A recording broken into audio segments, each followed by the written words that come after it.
Welcome to New Hampshire Politics with John Burt. I'm John Burt. Today we have William O'Brien back, Bill O'Brien. I don't know how often you go by William. Usually Bill. Okay, Bill. My mother used to call me William, but then I knew I was in trouble. Oh, yeah. That's why they always called me William up at the State House. Is that what it is? Yeah. Well, that's why I always get confused. I know you're Bill. I don't know why I just throw this William out every now and then. I just forget doing it. But what we're going to do is we're going to talk about what's going on up in Concord, and hopefully you'll enjoy the show, which, you know, I always enjoy having you on, Bill, because we do have a lot of fun. We do. Thanks for having me on once again. Yeah. No, I was even down on your show one time, and I had a lot of fun. You and Representative Baldessaro came on the show, and we had a great time. Yeah, we did. Was. You know, poor Ken Gidge, although he did have some bragging rights afterwards, he said it took 3 Republicans to stomp him down, and unfortunately we did stomp him down. Yeah. Now, he's a good guy. He is. For being a Democrat, I do like Ken. Now, he says he's going to come up on my show.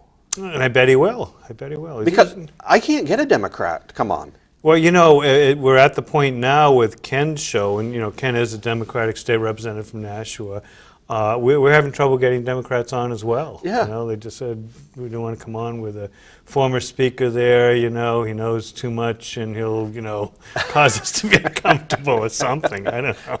Well, but what upsets me about it is, you know, I also, you know, through the rumor mill, I hope I'm not getting Ken in trouble before he comes on my show, but is, you know, that they're not happy with this show.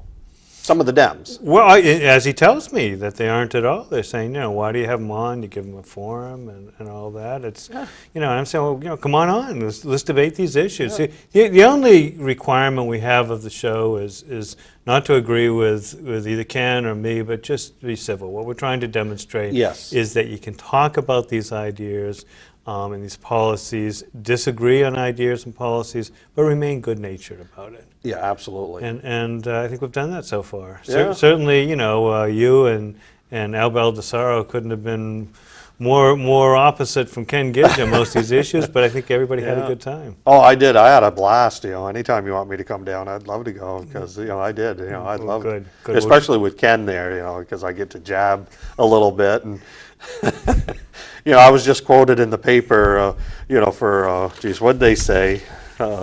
Let me see what they quoted me on. Well, it's what you did wrong if they're quoting you, right? Well, that's it. Yeah, the union leader just had me in the paper for making a little Facebook comment. Oh, they said, do you mind offending people on the left? No, Burt said. And, you know, I don't. I like throwing the information out there. And what I want when I do that, Bill, is I want them to come back and say, no, Representative Burt's wrong.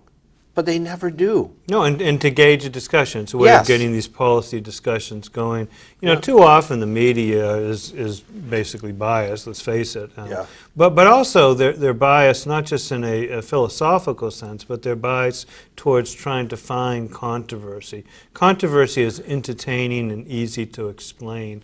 What isn't easy to explain, for example, is a budget or taxes or some of the issues that are really important in the end to people in New Hampshire. What's going to make their lives better, what's going to make them worse. And you know, those tend at times to be kind of dry discussions, so they'd much rather, you know, find this representative or that representative has said something that can be misconstrued, and let's spend all our time on that. And it's unfortunate. Yeah.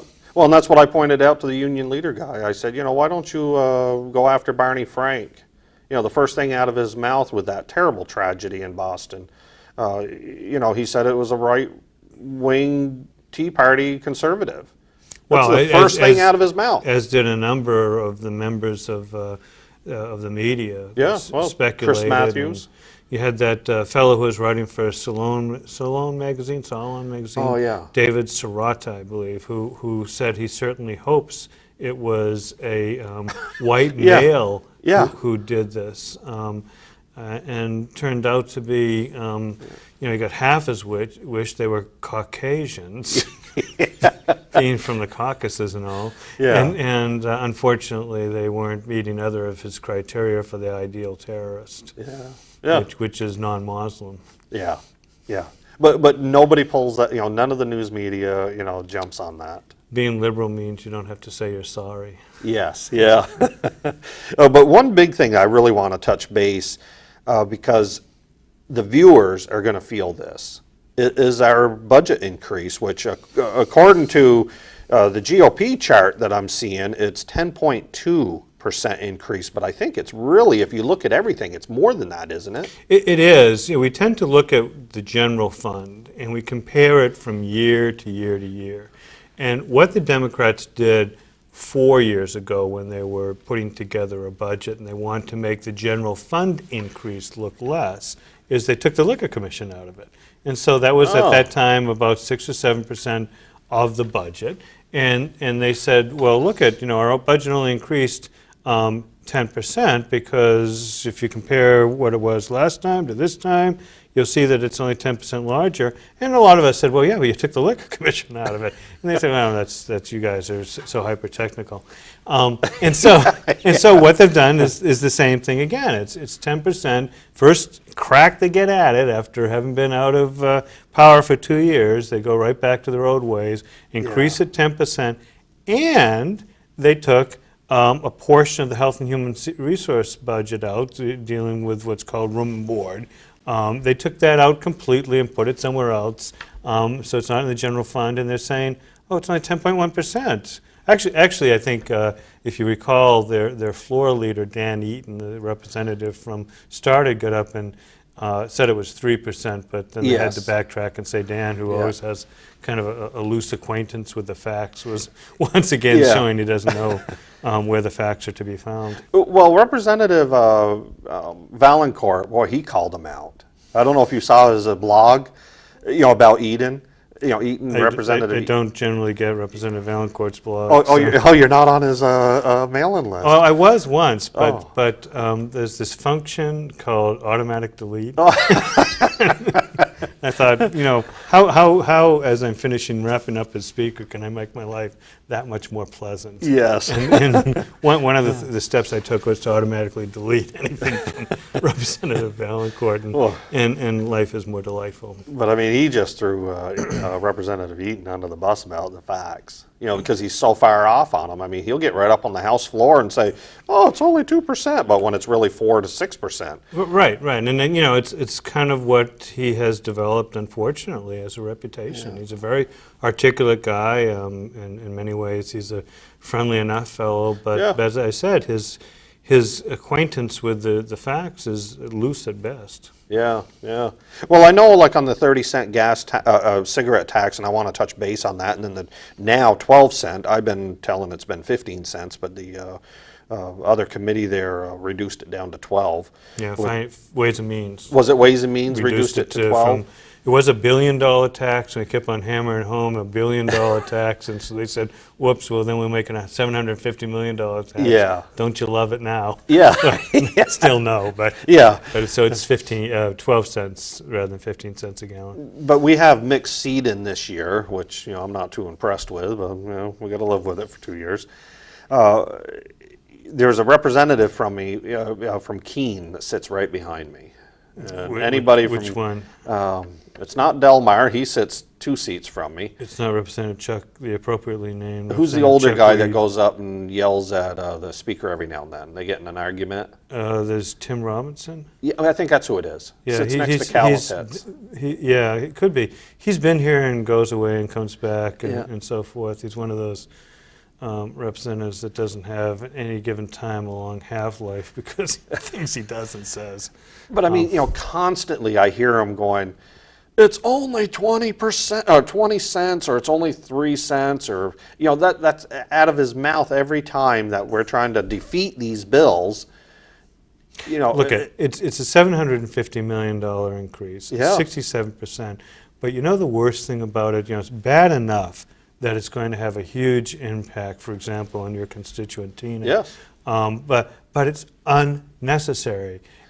Taxing people, taking money from them, going into their wallet and saying, we as government don't have enough money, we need more of your money, is a very serious thing to do. What we find is that the current majority turns to governmental reform as the last resort, and we never see them go to it. Yeah. The approach we had last time is to look for where reform would save money. Here we can do that. There's a highway trust fund. We know that traditionally around a third of the money that goes into it is not used to repair or build roads and bridges. And so we're saying, okay, if you're saying the time has arrived for an increase in the gas tax because we have these red-listed bridges, a marketing term, by the Yes. way, but we have red-listed bridges, we're saying, okay, well then let's stop diverting the money. Let's stop sending the Department of Justice some money. Let's not send money out for rails and trails, rail Well, trails. fish and game. And fish and game.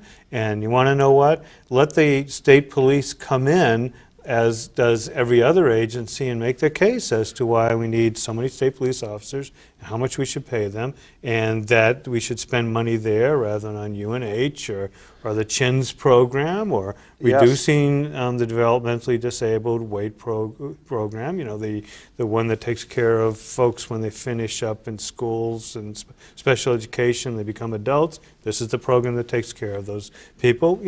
That's what government has to do. That's what responsible elected officials do, is they weigh some very important demands on the public money. So come in, but in the meantime, we have a constitutional amendment that says, all the gas tax, all the motor vehicle registrations are supposed to be used for the roads. Let's do that. Yeah.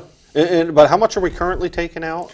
It's about a third, about 30% So about 27%? And about, well, no, under the statute, it's actually RSA Chapter 9, I believe, or 9A, I can't remember now. It says that it's supposed to be a maximum of 27%. Now, ever since that statute was enacted about a decade ago, each budget it's suspended. Yeah. And so we're at about 30% now. Governor Hassan in her budget wants to make it 33% is That's diverted. Right. We're saying, and that was the amendment that I put in to replace this $750 million gas tax increase, we said we don't have to increase it 1 cent if we just stop diverting. And then, whoever's taking that money, come in and tell us what you're using it for. Yeah, yeah. We don't need to increase the gas tax to repair bridges and roads when we have enough money to do that. Yeah. Now, if you need it to make sure that the Attorney General's office has $4 million more each year, well then let them come in and make their play for $4 million more. And if it makes sense, we'll give it to them. If it doesn't, then we won't. Yeah. No, it just makes sense. How many, I know I voted for your amendment, how many Democrats did vote for it? Did any? We did get a few, but not many. Actually, as you know, the Democrats vote remarkably in lockstep. I mean, I can go through a number of votes where it's 99%, 100% adherence to their leadership's demands for votes. I mean, most of them ought to just stay home, save us the mileage, and mail in their votes. Yes. But in that case, it was 96%. So we had about 4 or 5 of them, maybe a little bit more, voted not to stop the diversion of funds and instead of having the tax increase. So there's a few of them that want to do the right thing. A few that want to do the right thing, absolutely. Yeah. Because it really would. For one, it'd be more transparency.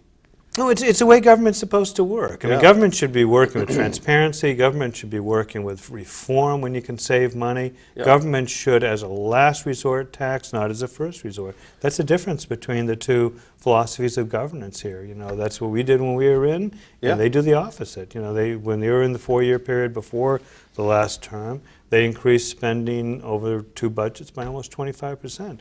They're doing it again, 16%, $263 million aside from the gas tax in tax increases built Yeah. into that. That's a lot of money. That's a substantial amount of increase in the tax for a little state such as New Hampshire. Remember, we have 1.3 million people, so you're saying if there's a $263 million tax increase, we're going to every person in the state saying we're going to have to require you to pay over $200 more apiece. Yeah, that's a lot of money. It is. I'm Especially sure for people that just can't do it, or they're underemployed right now. Well, I mean, for some small family, a man and a woman, maybe a child, $200 is, maybe a couple of weeks' worth of groceries bills as they're trying to skimp. Yeah. And so it's important money. And if you have to increase taxes to meet important demands, such as taking care of children who or young adults who have come off of special education for the towns and Yes. need to be cared for, well, then we have to do it. We want to have a decent society. Yeah.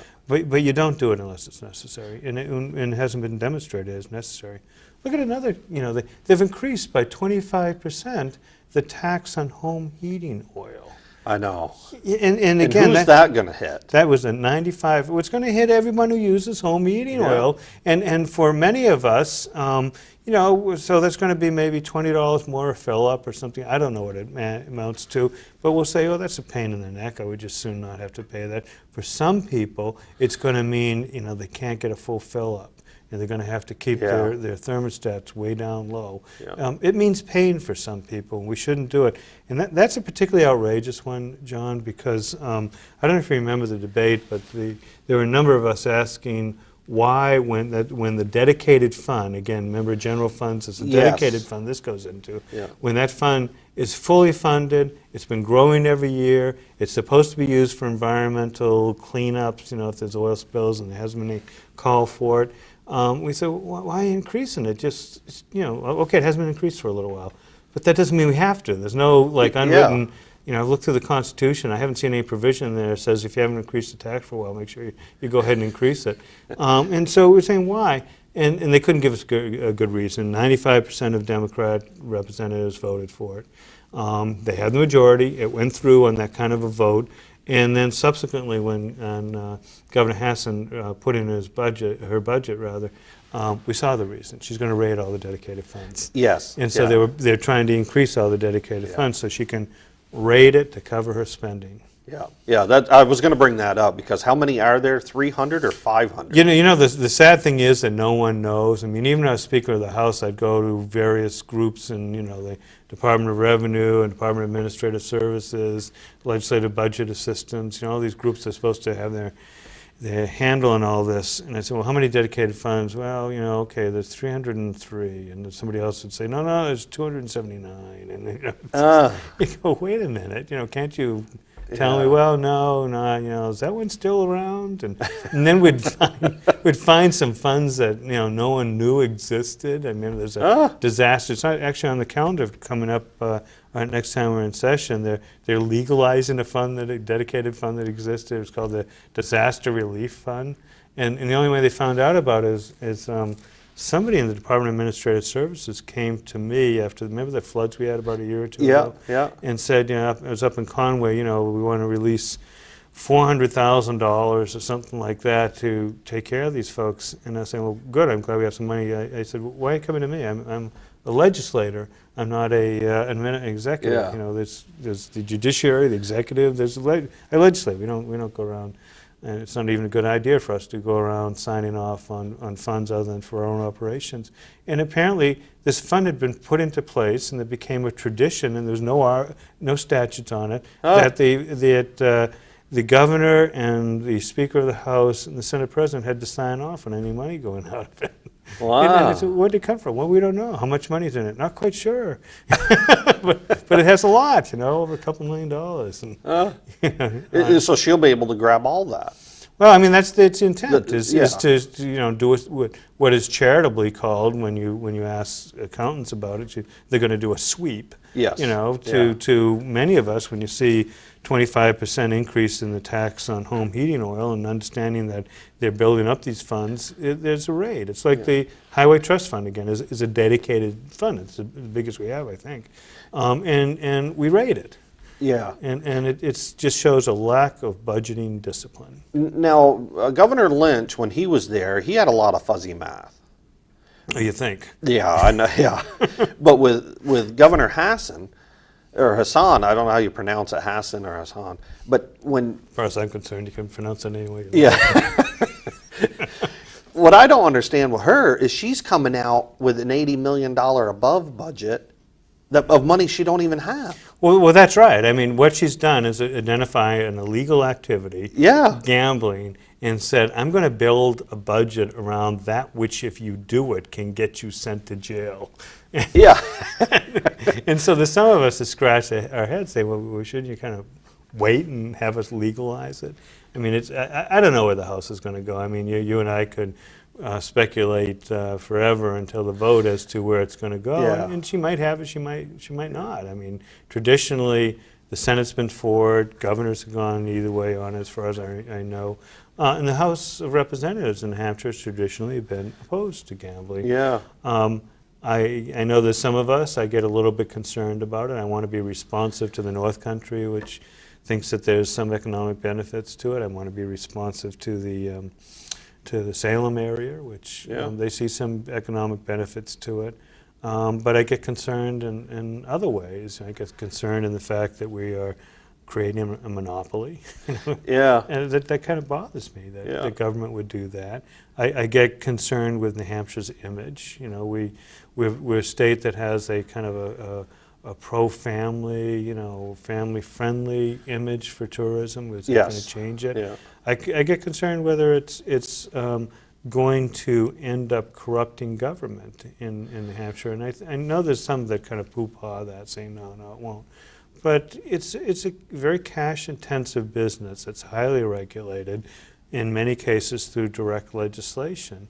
And you're going to find, I was Speaker of the House. I knew how it was to have lobbyists sitting out on the bench outside your office. And I get concerned about what the meaning of that will be. Now, people say, well, 400 reps, how can they corrupt us? Not easy, but I saw, there was a bench outside my office. There was a bench outside the Senate leadership office. We have the third smallest state Senate in the country. And certainly, there's going to be a lot of pressure on those folks if we ever legalize gambling. So I get concerned about those things. Yeah, I am too. And I'm just looking, also I'm hearing that it's front-loaded, where it's going to cost the state in 7 to 8 years, whatever the number is, it's going to cost the state money then. Right. Well, and the other thing is that there's this idea that somehow it's going to be very, very successful and a substantial investment. Yeah. The Commonwealth of Mass, the state of Massachusetts, is going to be building, 3 casinos. 2 of them are going to be north or in the northern area of the state. One's Revere and others, I guess, further north. And they're supposed to have $1 billion investment apiece in those. Those are going to be real destination casinos. We're going to have one that has $300 million worth of investment. It's going to be an afterthought. They're going to go to the one 20, 30, 40 miles away. They're not going to go to the one that's, because I've gone to Las Vegas and I went once with a client to speak at a seminar a client was giving down at Foxwoods, and I saw these are real destination places, and a lot of people go not to gamble but for the entertainment and all. I just don't see us being able to pull that off. Well, but then there's a bill, is it Representative Long? Is he from Manchester? Pat Long, I think so. Yeah, he's putting a bill in to make sure that they don't have a Verizon. And see, this is exactly the problem that we see, is that now they're up to the legislature, and we're not only choosing winners and losers, we're saying how much you can win by. If we're going to do it, it should be like gas stations, Exactly. If you get the proper permits, you can open up a gas station. It's in the proper place. That's right. And you make sure the tanks aren't going to leak into the water table and all that. Well, then you can do it. Yeah. But instead, we're saying, here's a winner, and everyone else can't have the same business they have. And up in the North Country, Edmund Giannett is a good friend of mine, a state representative from Lincoln, New Hampshire, has been working for years to try to get a casino authorized up there. Again, I'm not sure that they will benefit for it in the way that he thinks they will, but nonetheless, why should we say to Salem, you're the winner, and Lincoln, you're the loser? Exactly. But then to tell Salem that, yes, you can have your casino, but you can't have the Verizon sitting in your backyard either, because, or that kind of a venue. You can't have the Verizon venue. Right. There's just so much in there that I'm going, really? I just don't see where it's good for New Hampshire. And then the corruption that's going on in Massachusetts with it, which I don't think we're at that level, but I mean, there's a ton of, we're talking millions in corruption already that's in the paper down there. Almost. Really already associated with this? Yes. Yeah. Yeah. And look at Foxwoods. Aren't they like next thing to $1 billion in the hole? Next thing to bankruptcy. Well, from what my understanding is, it's a real boom and bust industry. There's times it does very, very well, and other times it just does very poorly for ways I can't understand. I would have thought you get to set your percentage of winnings, although I guess it depends who comes. But it's not an assured amount of money coming in every 2 years, the way a number of our revenue sources now. Our revenue sources in New Hampshire, because we don't have a sales tax, don't have an income tax, tend to be stable. In real boom times, they kind of drift up a little bit. In hard times, as we found over the last 4 or 5 years now, they kind of drift down a little bit, but they don't have the wild swings that we see in, for example, California, where they had this income tax that was bringing in huge sums of money that allowed them to spend as if there were no limits. And then they found, all the dot-com millionaires were going away, and companies weren't going public, and capital gains weren't occurring, and all. And they found themselves literally tens of billions of dollars in deficit. Just something that became too much to handle. Yeah. California's next thing to bankrupt, and we'll probably bail them out. Yeah, I mean, I wrote an article. I tried to get it published about a year or so ago in the Wall Street Journal, saying, when is New Hampshire going to have to bail out California? And and obviously the absurdity of it. They have 35, 40 million people. We have 1.3 million, but it is going to, when the time comes for us, for California to be bailed out, in Illinois and some of these other states that have taken on obligations that are just, in the end, impossible for them to meet, it is going to be more fiscally prudent states, such as New Hampshire, and the taxpayers there who are going to have to pay through the federal taxation to bail out those entities. And it's kind of back, you remember in Gerald Ford's day when New York, which had shown no fiscal discipline for decades, suddenly ran out of money. And one thing I liked about Gerald Ford was, at least his initial reaction was, hey, you caused yourself a problem, get out of the problem. Yeah. And, there's something that we've lost the concept of. Remember the term that was around 5 or 6 years ago called moral hazard? That's investing. That's conducting yourself in a responsible manner, because there's a moral hazard. If you don't, you suffer the consequences. And unfortunately, we got into this federal stimulus and bailouts where not only in large companies, but now large states and large local and state governments were saying, heads you win, tails we lose. If you don't win, we'll bail you out. If you do win, well, I guess you keep your money. Yeah. Well, but I remember in 2010, it was the first time I ran for anything, really, for any elected official. And when I ran, it was because the past 4 years, the Democrats increased the budget 25%. And I remember nationwide, everybody, all the newspapers, everybody's downsizing, the states were. Except for New Hampshire was just spending and spending and spending. Right. So we get in there and we reduce the budget by almost 11% of the 25% increase. So, that's what I'm looking at as well. There's still a huge increase in there. I think we could have done more. We plan to do more, and through reforms, not through, when we first got in there, we had the $800 million structural deficit. I mean, it's so important we make it clear. We ended up with the last Democrat budget having about a $35 million deficit. When we balanced the budget for 2010 to 2012, we actually took $50 million, most people don't realize that, and put it into the last year's budget to pay it off. We were told by Governor Lynch it was going to be $50 million. We put it in there. It turned out to be $35 million. So now we have the Democrats running around saying, we got a $15 million surplus. Yes. Oh, heavens. It's because we balanced our budget and your budget. We balanced that budget, and when we took a look at what revenues are going to be coming in, what's the spending rate they're at. We found that they were at a spending rate of about $11.5 billion over 2 years. Yes. And we found that we're going to have about 10.2 to 10.4, depending how you look at, come in. And so that was the structural deficit. So we drew it down to what revenues were. And the funny thing is, you hear from the Democrats now, and I want your viewers to think about this. Whenever you hear a Democrat now saying those dastardly Republicans reduced the spending down and we can't increase it, well, you can't increase it because there's only so many taxes you can increase. You're in the same boat we were. Only so much money comes in, and you can get money through one of three ways. One is you can tax people more, you can borrow more, or you can do what they love to do, which is you overestimate revenues. What we decided to do is not go get more money, so live within our means, and then have the hard discussion about what is a core function of government, what is a desirable but not necessary function of government. For example, people say, well, you reduce the CHINS program, children in need of service. Great marketing term once again, but we found that there are other programs that could cover that need.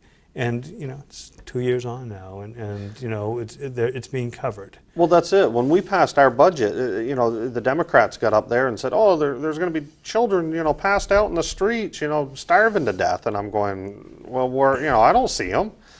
Hasn't happened. That's right. And so we had to reduce the funding to UNH by 50%. So they need to clean their house up. And so it went down by it's $50 million, and now the current members of the House are saying, the current majority is saying, well, we can restore $12 million. Well, okay, so you think $38 million was the right reduction? We thought 50 was. Okay, why didn't you participate in a discussion with us, and we could have gone along with your 38 if you told us where 12 million more cuts were elsewhere. We weren't targeting any group for cuts. We were just trying to run a good government. Well, and the thing that concerns me is that we're going to be back next year with a deficit. Where when you were Speaker, the first term we didn't have to go back the second year because there was because who is it? Representative Major is the one that Norm Major is really quite good at. How can he be so smart on this? You know what it is? It takes a lot of hard work and a lot of sober analysis and putting aside ideology, putting aside goals and favoritism, and just saying, where are these various sources of revenue going to go? The meals and rooms tax is a big amount. If you look at the economy, you can, after a while, put together a model that says, here's where that's going to be. The cigarette or tobacco taxes are third largest source of funding. If you take a look at it, you can figure out pretty much where it's going. There's probably a good 15 to 20 major sources of revenue for state government. Some come in more, some come in less. Last go at it, he was, we have to say him, although we adopted his estimates, which the Democrats wouldn't pay attention to. We found that he closed out the first year of the two-year budget with about a $14 or $15 million surplus. Going into the second year, as of the end of March, we're down about $14, $15 million. And so it's almost uncanny how it's balanced. And the difference is that we didn't have to do what the Republicans did for each of the two budgets they had, two-year budget, each of those budgets into the second year. They had to open the budget again. That's when they passed, remember, the LLC tax and the campground tax, because they had overestimated revenues. The Pew Center for the States ranked the states in their ability to estimate revenues coming in for their budgets. New Hampshire, during the 4 years that the Democrats were in, went down to being in the bottom 3 of the country. 50 states, bottom 3 of the country. We had overestimated by 12% each of those years. Governor Lynch has to take responsibility for that because he went along with it, and when he gave us his budget, once again, he overestimated it by 12%. If people, think Governor Lynch was the best thing to come along since sliced bread, but we would, if he had been listened to back in or the early months of 2011, have had a deficit of almost $400 million that we would have had to deal with in the summer of 2012. Wow. We didn't pay attention to him, and New Hampshire didn't have that governmental budget crisis. Now, where is, Representative Major and I think Representative Ober's in on this too, right? Doesn't, Yes. Yeah. I know. I like some of her posts that she puts out. Where are they on the current budget that's coming forward? They think that, again, there's three budget proposals. We've seen two of them so far. There's the governor's, there's the House's, and we'll see what the Senate will be.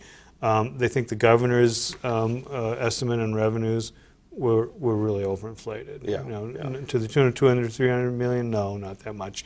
But, by about 100 million, 80 to 100 million dollars.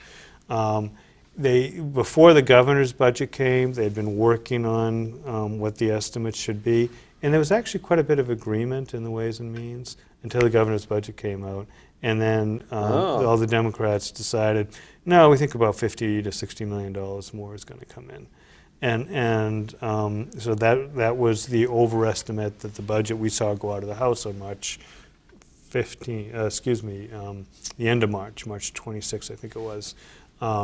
That the budget we voted out was based on inflated revenue estimates.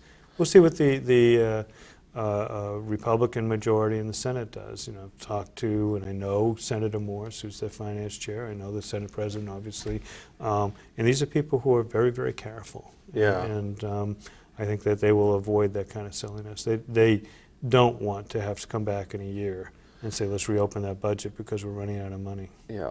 Well, that's what, of course, last year I was a freshman. We didn't have to come back. No, we didn't. So that's going to be new territory for me. What if we had to go back? What do we do? Do we sit in our chairs and go, okay, where does the money come from? Well, I mean, again, there are only three things you can do at that point if you have to open the budget. It's the worst time to do it because you've already spent half the money. You can either lay off employees, cut programs, or you can raise taxes, or you can borrow. Democrats did all three.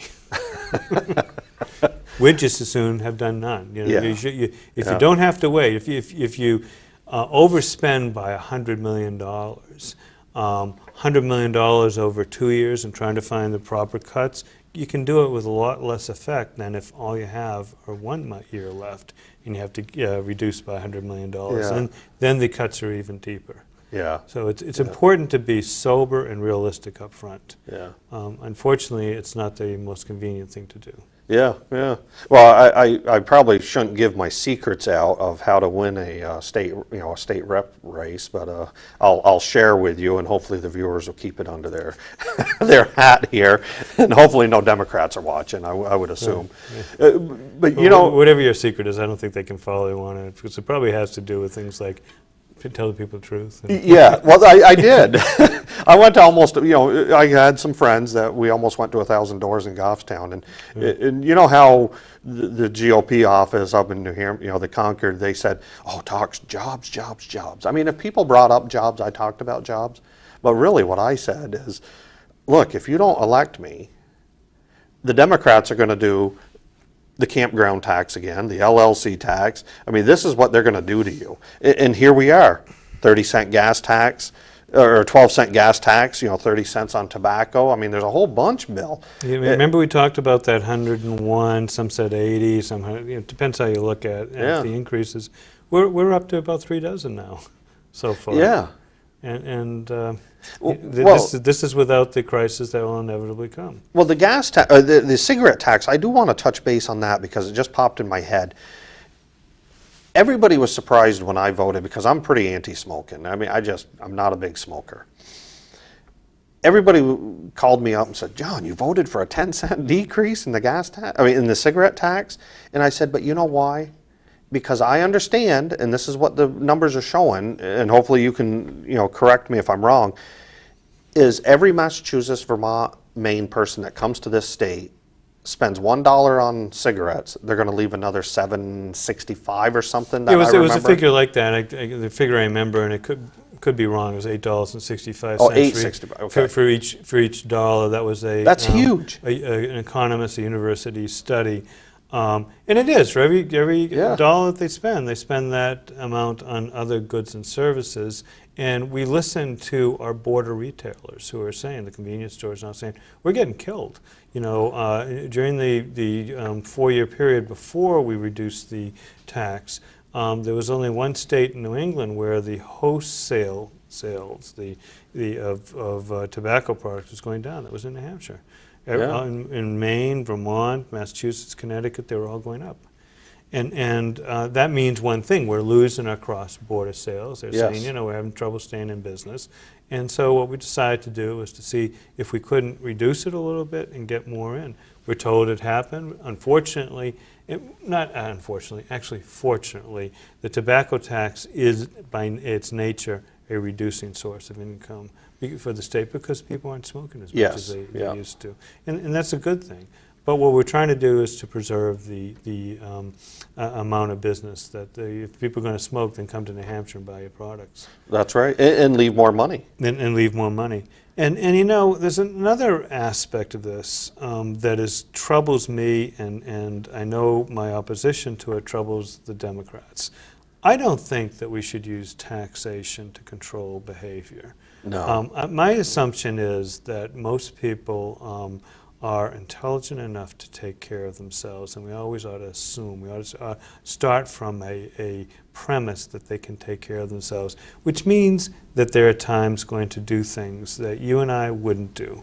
They might be as benign as they're going to buy a car that's worth more than what, or is more expensive than what their income would allow them to do. And you'd say, well, that's not a sensible thing to do.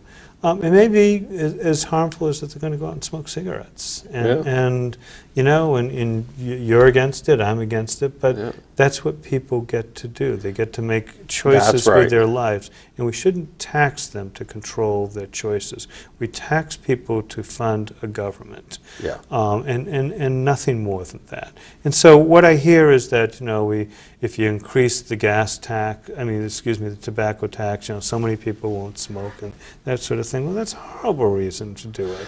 You know, it really is. And, you know, now on the federal level, there's $1 now that's spent, charged in tobacco taxes per pack of cigarettes. At the federal level, it's almost $1. Well, it's $1.68 now. On the state level, it goes up 30 cents. It's going to be essentially $2. So we're at $3. And at the federal level, they're talking about President Obama has in his budget, put in a $2 per pack increase. So we're talking $5 in order to buy a pack of cigarettes. You know what? Want to know what? Most people who smoke tend to be of lower income. The average smoker who works earns $26,000 a year. So we're saying to that person, $5 a day, for example, if they smoke a pack of cigarettes a day, we're saying to that person, what, $1,200, $1,500 a year. You have to pay us because we don't like you. We don't like your choices. And you know, but it's their choices. It is. You know, and once we cede to the government the right to tax us to control our behavior, the government can tax us because we don't do any number of things the way they want to. We don't eat the right foods. We don't walk enough or recreate enough. Our houses are a little bit too large, you know, and it's basically an excuse to do what the Obamacare Supreme Court decision told the government you have the right to do, which is to use taxes to control behavior. And that's not who I am, and that's not the legislator I'm going to be. No, nor am I. How about, do you think New Hampshire, because I know it's just across the border in Mass, will ever see a ban on 16-ounce or bigger sodas? In Massachusetts? There's a couple towns that are having. Oh, I bet you they are. I mean, they're trying to follow Bloomberg down in New York, which I heard that failed. I heard some court shot it down and said, That ain't gonna happen. Yeah, I was wondering about that because yesterday I was looking at the news site and they had Governor Jan Brewer from Arizona was there with a big Slurpee on a bridge in Manhattan. And I didn't see the SWAT team come and get her. I didn't, it could be all the SWAT team was up in Cambridge. I don't know. I didn't see her. I didn't see her being scooped up, so I figured something's going on. Yeah. Some court shot it down. Well, I wouldn't mind touching a little bit on voter ID. What's going to happen with that? Because I think in so many different areas, the state Senate's going to be the firewall for changing much of what the success and the reforms that we were able to put in place. The the education scholarship program, the tax credit for that. I think they may have preserved that. The stand your ground legislation that we passed, and they had a repeal bill. I'm hopeful. I've heard some good indications that they're going to stand against the repeal of that. Voter ID, however, is one area where, when we were there, we had to move the Senate further than the Senate even wanted to go at that point. And I could see there being a limited repeal of that, which is unfortunate. Because I think we should expand it, to be honest. We can go over, and I'm sure the people, your viewers have heard the argument so many times, but, we have to show an ID to get on a train, a plane, to go in a federal building. If you get indicted as a criminal in a federal court, unless you're brought in manacles, you have to show an ID to get your own trial, which means, in order to exercise your Sixth Amendment right to a trial, you have to have an ID. Yes. So why wouldn't you have an ID to just show who you are? One of the most fundamental things we do, I think there's really maybe 2 or 3 fundamental rights that are the foundation of who we are as a country and as a society. It's freedom of speech, it's a right to have self-protection, and it is a right to vote for representatives to our government. And if we're going to exercise that right, it's not at all inappropriate for people to say, okay, are you the right person? Are you a citizen? Do you live in the state? Are you voting only once today? Well, I like the, what's that group? I can't remember. It's a group of kids that are going around the country. They came here to New Hampshire. Luckily, in Goffstown, they didn't get, there was no dead people voting, but like Manchester and Bedford. But they went up to where Eric Holder lives, and they could have got his ballot. They said, Eric Holder. They didn't say they wanted his ballot or anything, and all of a sudden, the lady's like, oh, Eric Holder, okay, checks it off. Yeah, James O'Keefe. Yes. And Project Veritas. It outraged. You can always tell when Democrats are outraged because they want to indict somebody. Oh yeah. And for politics, they're good on decriminalizing politics. So apparently what they did was go to Manchester, looked up a recent obituary, a few days old, went in and said the person's name. That's it. Okay, all right, Bill O'Brien, here's your ballot. And they're going, well, wait a second, Bill just died. Yeah. To themselves, but they said, no, I want to show you an ID. No, you don't have to. Well, I'm going to go out to my car and get an ID. Yeah. And they did the same thing, you're right, in Washington. And they went into Eric Holder. He lives in Washington, D.C. itself, and went into his precinct, I guess, or ward or whatever they had down there, and said his name. And they were going to give him his ballot. They could have voted for him. Yeah. We had one representative who was running in Nashua, Representative Dee Hogan. Her daughter, back in this past November 2012, went in to vote pretty early in the morning. Maybe the polls had been only open for less than an hour, and found out somebody had already voted using her name. Really? Yeah. Wow. So, it happens. Yes. It really does happen. Yeah. Well, and then, with that is, we really need to even tighten that up. But, the Democrats don't want to. No, it's sort of like the immigration law. Most of us look at it and say, maybe we ought to control our borders. Maybe managing to sneak in illegally into the country shouldn't be a foundational move to becoming a citizen. Yeah. Maybe we want to correctly identify them as illegal aliens. They don't look at it. They just look at them as future Democrat voters. Yeah. It's sad to say. I mean, there's a lack of care about where our country's going. in order to get short-term political gain. Yes, yeah. Now, I had Kate Baker in here one time, and she did a great job. You know, I had a lot of viewers email me, you know, really enjoyed her show. And she gives scholarship, or her group gives scholarships. Why are the Democrats so against choice in education? Because I've had Lou D'Alessandro on my show just a couple times, and for some reason he won't come back on. And you know, Lou, if you are watching, I'd love to have you back on. Just give me a call. You know, why are the Democrats so against anything but public school? Well, you can listen to the reasons that they give, that somehow it's this program of giving tax credits for scholarships to elementary and high school students who come from low and moderate income families. Their argument is it takes money out of public schools.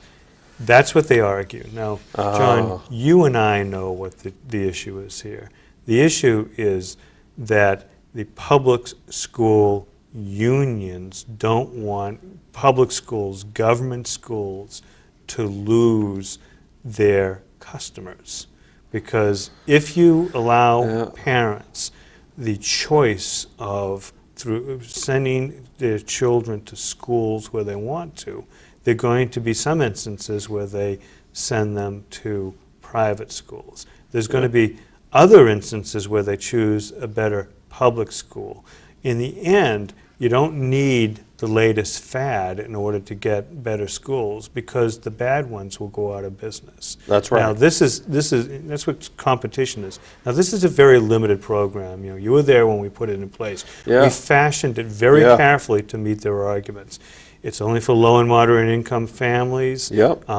It will keep the money in the public schools for 1 year once a child leaves. So they say, well, how do we adjust? Well, you don't get the money anyway. If the child moves with his family to Oklahoma, the money ends right when the child leaves the school. But we said, okay, we'll address that. We'll keep that $4,100 per child in your school for 1 year so you can do the adjustment. And they're saying, well, what you're trying to do, I'm involved in the litigation on this, and what their argument is that somehow we're intending to favor religious schools. That's absolute bunk. That makes no more sense than bringing that charge against Congress 65 years ago when they were putting in place the GI Bill, knowing full well what we know now, that some of the money would be used at Georgetown, Notre Dame, would be used at Boston College. The Congress wasn't trying to sustain religious schools. Congress was trying to give returning GIs a chance to better themselves. And in this legislation, in this program, we're trying to give the parents and students from moderate and low-income families a chance to get that advantage that Maggie Hassan's children get when they go to Phillips Exeter, her husband's headmaster at a school that requires you to spend $60,000 a year to go there, unless you're a faculty member's children, in which case I guess you can go for nothing. We're trying to give kids a chance. Yes. And the union bosses who are funding all this opposition and who are funding the litigation against it just want to keep kids in public schools so that union members will be hired for those schools, and union dues will come in to pay their inflated salaries and to pay for their political programs and contributions. That's what it comes down to. Yeah. You know, so when we see that, you know, I think it was 99% of Democrats voted to repeal this education choice statute for low and moderate income families, you know they don't care about poor people. No. What they care about are union bosses. Yep. Yeah. Yeah, and what I like about this is that it can be used for other public schools. I mean, it isn't just any one particular school. It can be used for homeschooling or anything. That's what Kate said. It can be used for homeschooling. It can be used for special education programs for children. It can be used to have children go to private schools. It can be used for other public schools. You know, there's all kinds of restrictions we put on it to make sure Yes, that this yeah. is a program that would be wide open to all kinds of children in New Hampshire. And parents and children are beginning to respond to it. And that's what frightens the heck out of the union bosses. It is. Because they know, just like right to work, they knew that giving people freedom means that they can get out from under the thumb of union bosses. And that's where our children are under when they're forced to go to government schools that are failing. You know, I was on a school board, and I got off after a few years, back in 2005, and I got a publication just as I got off that talked about how the 40 years before that, in real dollars, inflation-adjusted dollars in that 40-year period, our spending on public schools, elementary and secondary schools in this country gone up 3 times. Wow. 300%. And John, we test behind Azerbaijan, for crying out loud. Yeah. You know, we spend more per capita than any country in the world except Switzerland, and our results are abysmal. And it's because of union featherbedding. Yeah, that's exactly, yeah. No, and I think eventually that will be corrected. It has to be. It has to be. I mean, it can't go on forever. I mean, one of the, who was it? There was an economist that said when you're thinking about economic problems and you say if they can't go on forever, well, then they won't. Yeah. And we won't be able to survive as a country. Yeah. Having a second world going to a third world education for our children. No, we And won't. competition will improve it. Yeah. Well, we're at the end, and I really appreciate you coming up, Bill. I always enjoy having you. And Well, great, thank you. And when you see your friend Ken Gidge, make sure he knows he has a seat waiting for him, because I'd love to have him up here. And of course, our viewers and myself, tell him that we'll be kind to him if he comes, as we always are. Try to be polite. He's a great guy. He You'll is. enjoy having him up here. Oh yeah, I think we'll have a lot of fun bouncing stuff back and forth. Yeah, absolutely. John, I appreciate it. Yeah. All right. Well, thank you. I appreciate it. And thank you for watching New Hampshire Politics with John Burt. And today we had Representative Bill O'Brien on, and he's over in Mount Vernon. And I hope you enjoyed our talk. And until next time, have a good day. Thank you. Hey there.